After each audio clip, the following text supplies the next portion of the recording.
This is Optimal Finance Daily, episode 2028. Women, Insecurity, and Money, Overcoming the Confidence Gap by Kristin Wong with GetRichSlowly.org. And I'm your host and personal finance enthusiast, Diana Merriam. I'm going to jump right into our next post as we optimize your life. Women, Insecurity, and Money, Overcoming the Confidence Gap by Kristin Wong with GetRichSlowly.org. For the past 2 years, the topic of women and money has come up in my life quite a bit. I'm guessing it has something to do with the fact that I'm a woman who writes about money.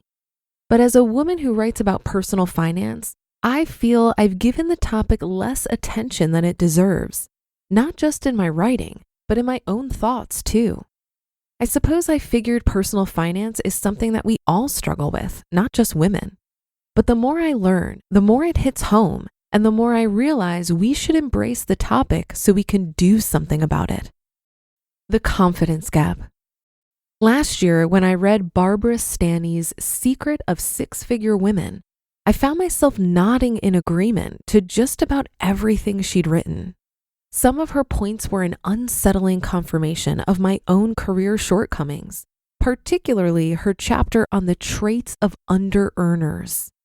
A few of these traits: we have a high tolerance for low pay, we underestimate our worth, we're terrible negotiators.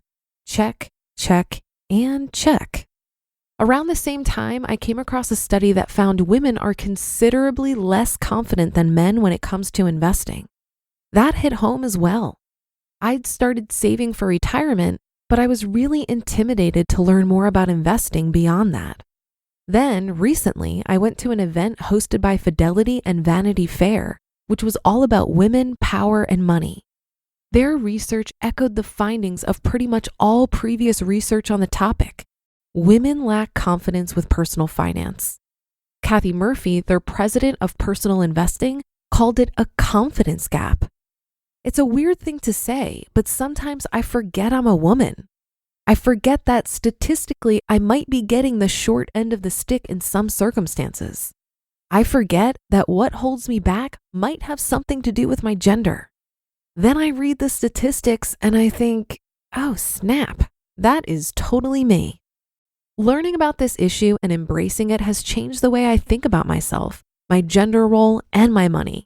And that change has made a tremendous difference in my finances. Earning more and overcoming insecurity. Like a lot of people, I'm insecure.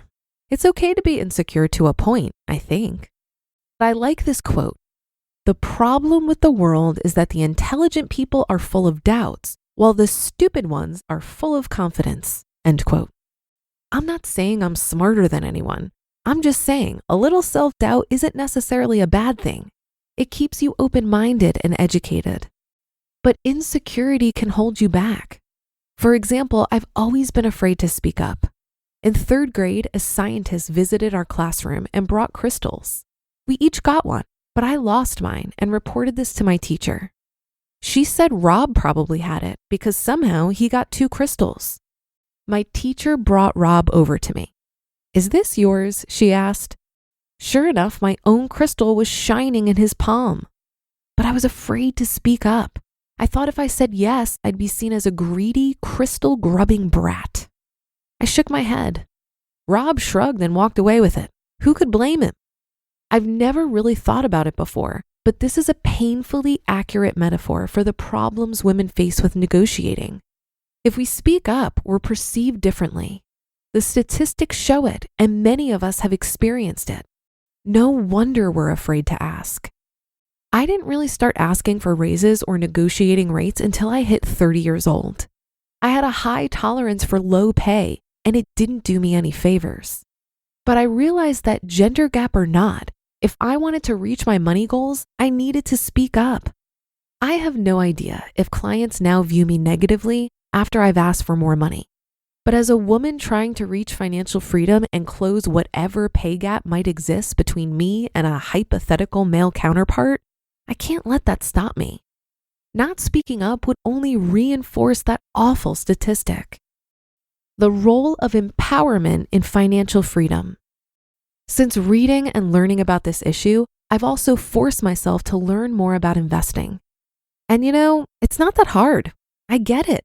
And my net worth has grown quite a bit since figuring it out.